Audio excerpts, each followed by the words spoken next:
The white roses were refusing to cooperate.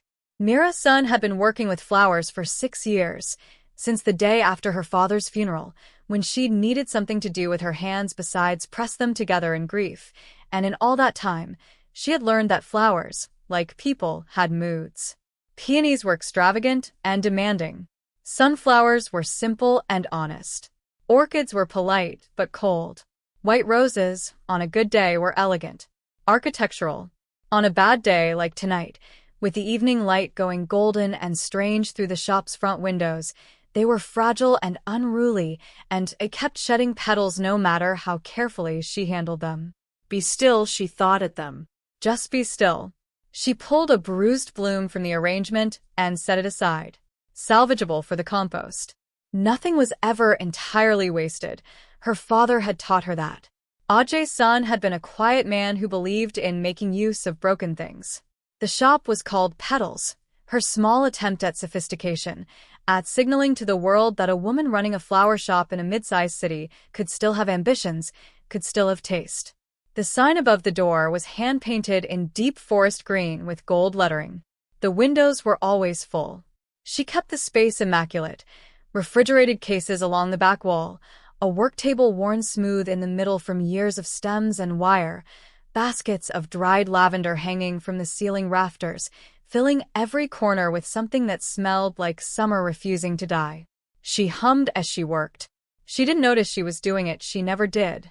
It was a habit from childhood, something her mother had done in the kitchen every evening, a private little soundtrack to the business of ordinary life.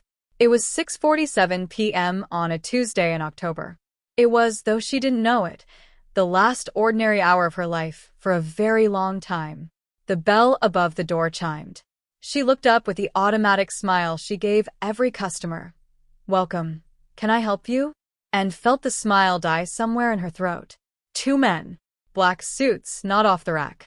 The kind of clothes that cost more than her monthly rent and were chosen precisely because they didn't look like they were trying. Both tall. Both with a careful, measured way of moving that she had no word for yet, but would later come to recognize. The walk of men who have hurt people and plan to do so again and feel no particular way about it. Neither of them looked at the flowers. They looked at her. The taller one, angular jaw, eyes the color of a river in winter, stepped to the counter without hurry and placed a single document on the glass surface between them. It was a single sheet of heavy paper, the kind that felt like a formal occasion even before you read it. Cream-colored. A letterhead she didn't recognize. A logo she would later learn to fear. She didn't touch it. She looked at the man. "We're closed," she said. Her voice came out steadier than she felt, and she was quietly grateful for that. "Miss Sun," the man said. Not a question. He knew her name, her face, her shop. He had come here, knowing all of it. "Please read the document." She didn't want to. She understood in some animal, wordless part of herself that reading it would change things. That there were 2 versions of her life. The one where she said, "Get out of my shop," and called the police, and the one where she looked down at the paper, and one of them led somewhere she couldn't yet see. She looked down. The language was formal and dense, the kind that hides what it means behind clauses. But the meaning was not hard to find. Mr. Vikram's son has transferred his outstanding debt, including all collateral assets, to the Ricci Holdings account. The sum outstanding is 2,400,000 euros. You are listed as primary collateral against the full amount. Mr. Ricci requests your presence at dinner tonight. Transportation has been arranged. She read it twice. Then a third time, sure she had misread it. She had not. The white rose she'd been holding fell from her fingers. It landed on the document, one pale petal catching on the letterhead, Ricci Holdings, before sliding off. "My brother," she said, not a question either. "Mr. Vikram's son, yes." She wanted to feel surprised. She found that she couldn't quite. Vikram had been sliding for years. The gambling, the loans, the explanations that never quite lined up, the calls at 2 a.m. that she'd stopped answering because nothing good had ever come from one. She had given him money she couldn't spare. She had lied to herself about it getting better. She supposed, in some corner of herself she hadn't looked at in a while, she had always known it would come to something like this. Just not this. "Who is Ricci?" she said, though she wasn't sure she wanted the answer. The man at her counter said nothing. He placed a card on top of the document, the address of somewhere called Villa Ricci, on the northern edge of the city, up in the hills where Old Wealth had always lived, and stepped back. "Mr. Ricci prefers punctuality," he said. And then they left. The bell above the door chimed again, cheerfully, as if nothing had happened.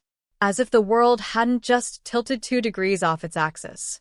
Mira stood alone in her flower shop, surrounded by the smell of roses, and looked at the document on her counter for a very long time. She could have not gone. She spent an hour telling herself this. She could call the police. She could call a lawyer. She had a cousin who had gone to law school, though she hadn't spoken to him in 2 years. She could lock the shop, go upstairs to her flat, bolt the door, and pretend she had never read the document. She could find Vikram, and what? Scream at him? She'd done that before. He always cried. It never changed anything. She could run. She had 2,000 euros in a savings account, a car with a temperamental heating system, and nowhere to go. She could, she supposed, simply walk into whatever this was and look at it directly. She had learned that from her father, too. The things you don't look at get bigger in the dark, Mira. Look at them. They're usually smaller than you feared. She changed out of her work clothes. She put on a dark green dress she rarely wore, not because she was trying to impress anyone, she told herself, but because whatever this was deserved some dignity. She put her hair up. She checked the mirror and thought she looked composed, and then looked more carefully and saw that her hands were shaking slightly. The car they'd arranged was waiting on the street. She didn't ask who was driving. She got in. The drive took 40 minutes, winding up through the city's northern edge, and then into hills where the road narrowed and the streetlights disappeared and the trees pressed close on either side. The city fell away below them, lights flickering like spilled salt. She watched it through the window and thought about her father, the way he used to stand at the window of their old apartment and look at the city as if it owed him something, as if there was a conversation he was waiting to have with it. She'd never asked him what he was thinking in those moments. She hadn't known she needed to. The Villa Ricci announced itself before she could see it. Stone gates flanked by cypress trees, a lantern on each pillar throwing orange light on the gravel. The kind of entrance that says money not as a boast, but as a simple fact, the way mountains say stone. She stepped out of the car and looked up. The palazzo was older than she'd expected, Baroque bones with more recent restoration, the pale stone clean and severe in the darkness, every window lit from within with a warm light that should have been welcoming and wasn't. There was a stillness to the place that she felt in her chest. The stillness of a place where everything that happens is controlled. A man was waiting at the entrance, different from the 2 who had come to the shop, older, with a face that reminded her of a topographic map, many stories compressed into small lines. "Miss Sun," he said, and led her inside without waiting for her to speak. The interior was, she had expected something aggressive, something that announced its own power. Trophy rooms and dark oil paintings of bloodlines. What she found was less expected and somehow more unsettling. The entrance hall was wide and spare. A single vase of olive branches on a stone pedestal. An abstract painting, one she recognized, something museum-worthy, on the east wall. The floors were herringbone marble, very old, very pale. There was almost no sound. She was led through the hall, past a staircase, down a corridor where the walls were lined with slim bookshelves, books stacked too deep. Someone actually read these.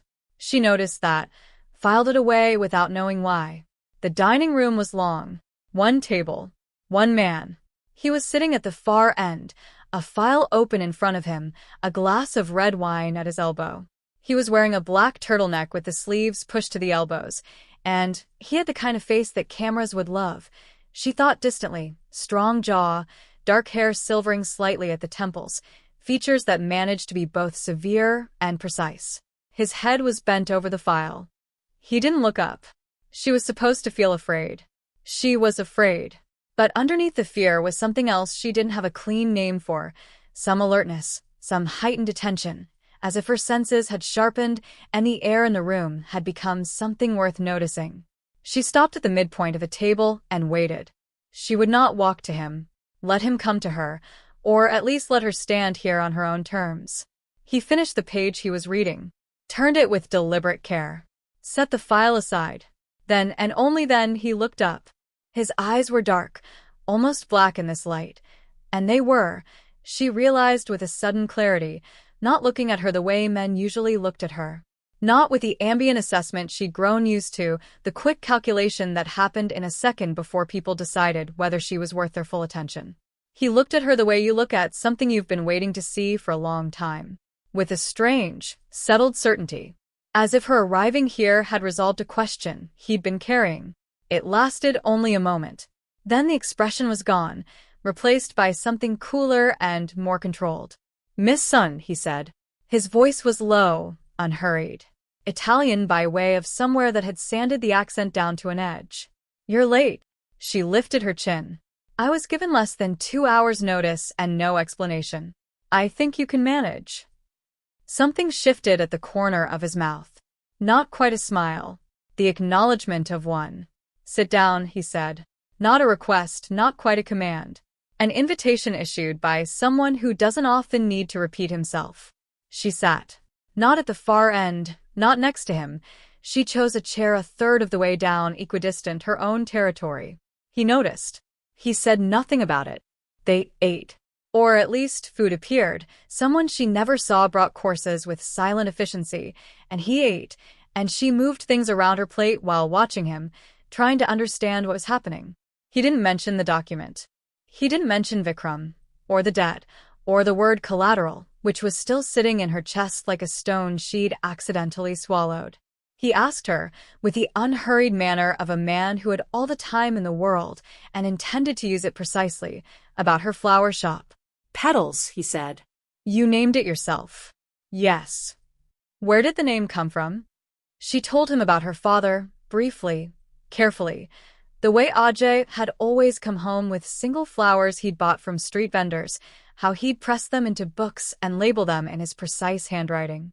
How she'd grown up with pressed flowers tucked between the pages of every book in the house, little pieces of preserved beauty that he kept for no reason she could ever work out except that he valued small, beautiful things. As she spoke, she watched Dante Ricci's face. He was listening. Really listening, the way almost no one did, the kind of listening that means your whole attention is with someone, not waiting for its own turn to speak. And there was something in his expression she couldn't name. Not sadness, exactly, but a kind of weight. As if what she was saying cost him something to hear. "Your father," he said. "Tell me about him." She looked at him. "Why?" "Because you said had. Past tense." "He died," she said. 3 years ago. An accident." She paused. "He fell in the car park of his office building. They said he tripped. He wasn't clumsy. He never tripped." She had meant to say that last part. It came out of her now the way these things sometimes did. The private suspicion she'd never said aloud to anyone, because saying it aloud made it real, and real was something she hadn't been ready to be. Dante set down his fork. He was quiet for a moment. "Tell me about the shop," he said. "How long have you run it alone?" The deflection was so clean she almost didn't notice it. "Almost. Since after he died," she said. She stopped. "I needed something to do with my hands." He nodded, as if this made complete sense to him. As if he, too, understood the particular desperation of needing to place your hands on something real when everything else has gone uncertain. They talked. She still didn't understand why, and it unsettled her. She'd come here expecting a transaction, negotiation, something cold and declarative, and instead there was conversation, and wine, and the strange domestic intimacy of sitting across a long table from someone in a softly lit room while the night pressed at the windows. He asked where she'd grown up. She told him, the small apartment near the university district, the school with the good library, the summers visiting her mother's family in the South where she'd learned the names of all the local wildflowers and decided, around the age of 11, that she would do something with that knowledge. He listened without interrupting. He didn't take notes. He didn't need to. "Why do you already know all this about me?" she asked. The question had been building for the last 40 minutes. She hadn't meant to ask it so directly, but she was tired of sitting in the middle of something she didn't understand. He looked at her across the table. He picked up his wine glass, turned it slowly, watching the wine catch the light. Because, he said, 3 years ago, your father asked me to look after you before he died. The room didn't change. The light was the same. The wine in her glass was the same color it had been a moment ago.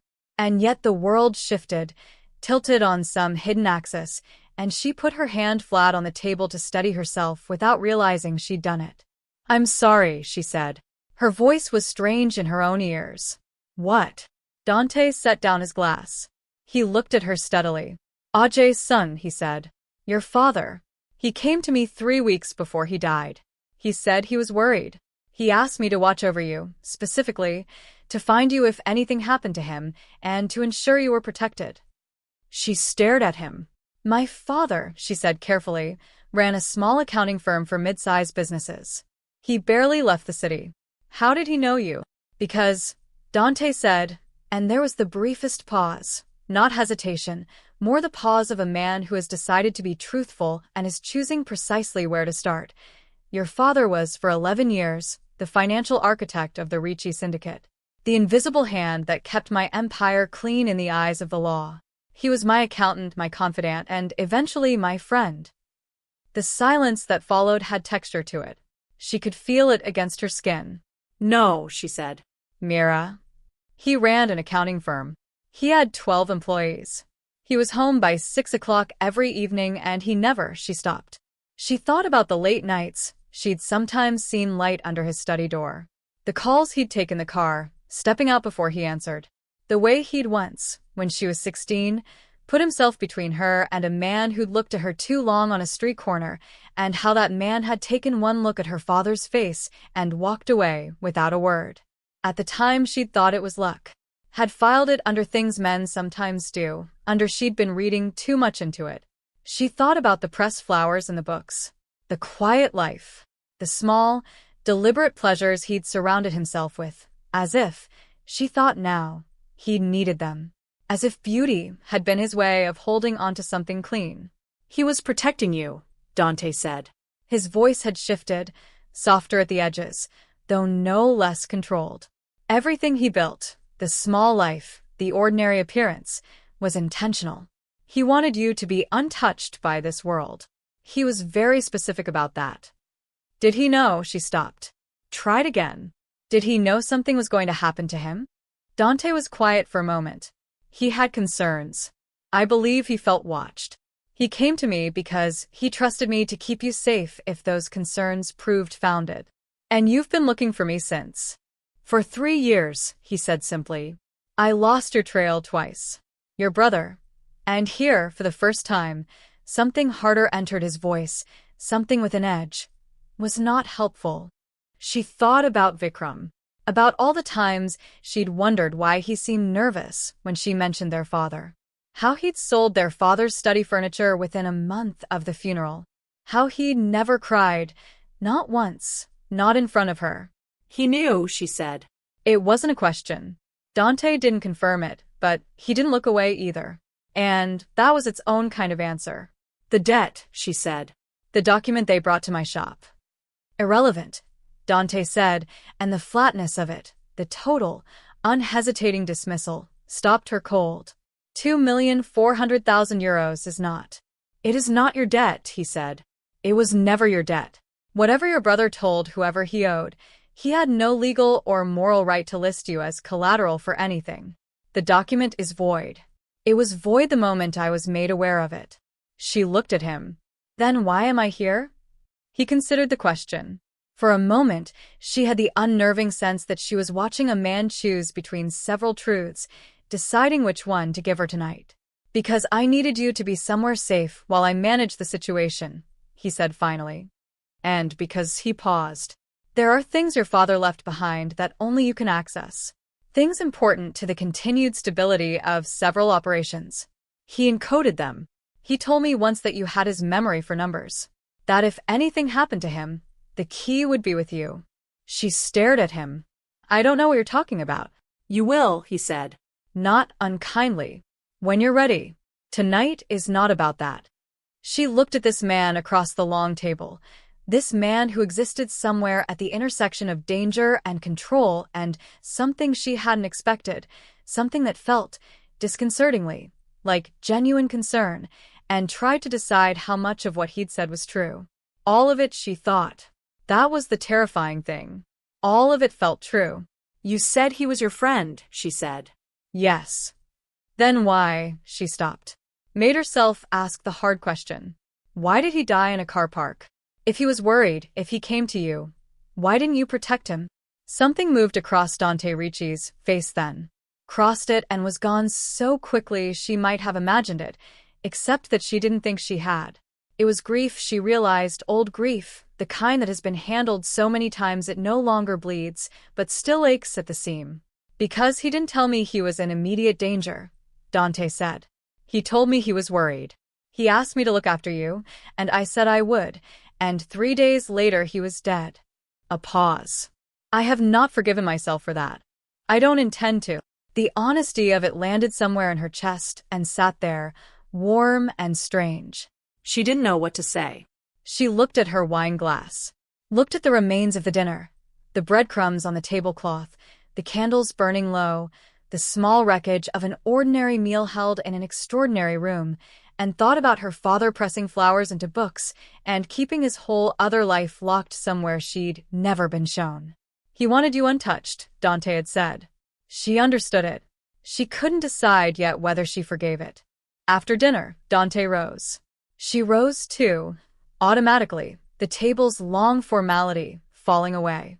He led her back through the corridor with the books, up the staircase, wide steps, a wrought iron railing worn smooth under her hand, to a hallway on the upper floor.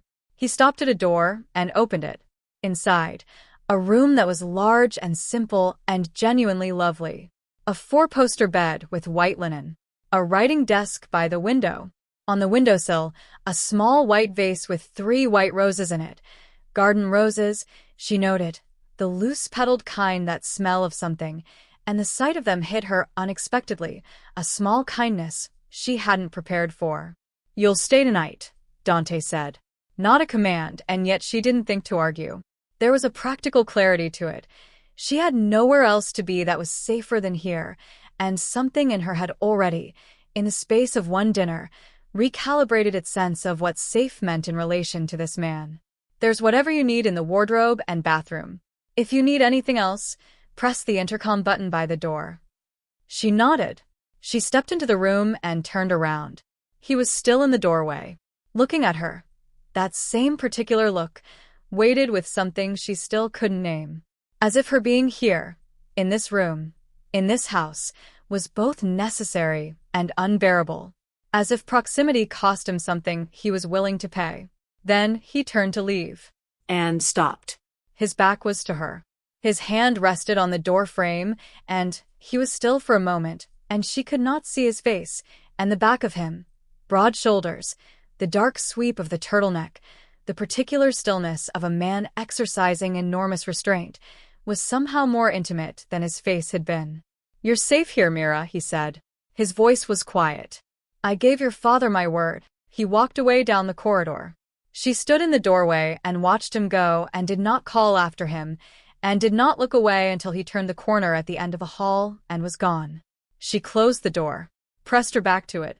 The room was quiet, and the roses on the windowsill were white in the lamplight, and she stood there for a long time feeling the precise, specific geography of something she had no category for yet.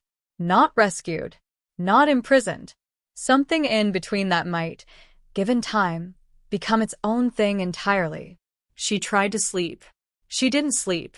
The bed was the most comfortable she'd ever been in, that extravagant softness of extremely high-quality linen, the kind of sheets that feel like permission, and it made no difference. Her mind kept moving. Her father's face, the weight of the document on her shop counter, Vikram's name in formal type on cream paper, Dante Ricci looking at her across a long table with the expression of a man who has been waiting. She was wearing a borrowed robe over a slip she'd found in the wardrobe, simple, soft, pale gray. At 1 a.m. she gave up on sleep entirely, opened the window, and stood in the cold air for a moment. The garden was below, a large enclosed space, stone paths between the beds, a fountain that had been turned off for the night, the dark shapes of trees against a sky full of stars, and moonlight, full and heavy and silver on the white stone paths. She found her way downstairs without turning on lights. The house was quiet in the specific way of large old places at night, the kind of silence that isn't empty, just waiting.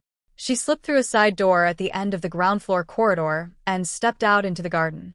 The night air was cold and sharp with the smell of stone and earth and the last of the autumn roses. She stood on the path and breathed it in. Let herself be cold. Let the cold mean something, that she was real and present and standing in a strange garden on the strangest night of her life, and she was still here, still intact, still herself. She saw him before he saw her. He was at the far end of the garden, in the corner that was sheltered by a wall and an old stone arch. A lamp on a low iron post threw light across the bed he was tending, a rose bush, old and extravagant, climbing the arch. He had a small watering can. He was watering it with the same focused, unhurried care he'd given everything else she'd seen him do. He was in dark trousers and a loose shirt, sleeves rolled again, feet in unlaced boots. He looked, in this context, almost ordinary. The most powerful man she'd met in her life, watering a rose bush at 1 in the morning in his own garden, and looking like a man who did this regularly and found it necessary. She should have gone back inside. She almost did. She stayed. He turned and saw her. He didn't start. He simply looked at her across the garden for a moment, the watering can in one hand, the moon above both of them now clear and enormous. She walked to him. She didn't know why, except that the garden was cold and the lamp was warm, and something in her was tired of standing at a distance. She stopped a few feet from the rose bush and looked at it. It was extraordinary. The blooms were mostly past, the season ending, but the structure of it was magnificent, the kind of plant that had been tended for many years by someone who cared about its future. "What kind?" she asked, nodding at the bush. He looked at it too. "Alberic barbier," he said. "Old climber. Cream-colored in season. My mother planted it." A pause. "She died when I was 11. She said nothing. He said nothing. There was a particular quality to this silence. Not empty, not awkward, but generative, the way silences are between people who are simultaneously strangers and, in some way, neither can yet explain not. He set the watering can down by the lamp. He stood beside her and looked at the roses. She stood beside him and looked at the roses. Above them, the moon moved very slowly through the sky. The cold settled around them like a held breath. She became aware of the precise distance between their shoulders, 6 inches, 5. Aware of the warmth he put out, the particular way he stood, weight slightly forward, as if perpetually ready. They didn't speak. She thought about her father's voice. She thought about the pressed flowers in the books. She thought about a man who had spent 11 years keeping secrets that kept her safe, and another man who had spent 3 years looking for her because of a promise, and herself standing in a garden at 1 in the morning in borrowed clothes beside the second man, feeling, this was the strange part, the part she would turn over and over in the weeks that followed, feeling, for the first time in 3 years, not entirely alone. The moon moved. The lamp threw light on the cream-colored rose canes, bare now, storing themselves up for spring. She didn't know how long they stood there. Long enough for the moon to set, for the sky to shift from silver-black to the deeper blue that precedes dawn. Long enough for her feet to go cold and her shoulder to ache from holding still. Long enough for everything that needed to be said, that neither of them was ready to say, to settle around them like sediment, like something that would be there when they were ready. When she finally moved, a slight shift, preparing to go back inside, he said, very quietly, not looking at her. "Good night, Mira." "Good night," she said. She walked back along the stone path toward the house. She didn't look back. She was almost certain he watched her go. Back in her room, she was warmer now and still not sleepy, and she stood at the window for a while looking down at the garden where the lamp still burned by the rose arch. He'd gone. The garden was empty, but the lamp was still on. She moved through the room, looked at the books on the small shelf by the writing desk, one volume of poetry she recognized, a field guide to Italian wildflowers, a novel she'd read years ago and loved. Whoever had prepared this room had known things about her. She thought about what Dante had said at dinner.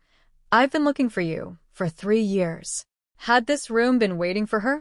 Had someone read her, assembled her, tried to understand what she'd need? She stepped out into the corridor, not searching for anything, just moving, the way she did when sleep wouldn't come and her body needed to be somewhere it wasn't. The corridor was lined with framed photographs, and she walked slowly past them. Landscapes, mostly some portraits. The house in different seasons.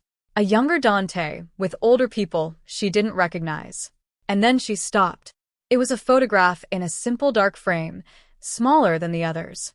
Two men standing in what looked like a vineyard, rows of vines behind them, afternoon light on their faces, both of them laughing. The kind of laugh that happens in a moment when guards are completely down, when the world has said something genuinely funny, when two people are simply, purely happy to be standing together. One of them was Dante, younger, the lines of his face not yet set into what they'd become. The other was her father. She took the frame off the wall. Her hands were steady, which surprised her. She turned it over. On the back, in handwriting she would have known anywhere, her father's meticulous cursive, the particular way he formed his A's and S's, the handwriting she'd watched fill 1,000 Christmas cards and birthday notes and grocery lists, was an inscription. "Protect her when I'm gone, old friend. She's worth more than both our empires." She stood there for a long time. The inscription was what she'd have expected, almost, her father asking for what she'd now been told he'd asked for, in the direct, private way he'd had of saying important things.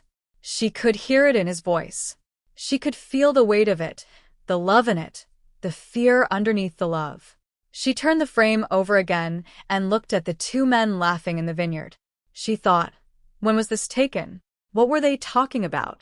Was he happy?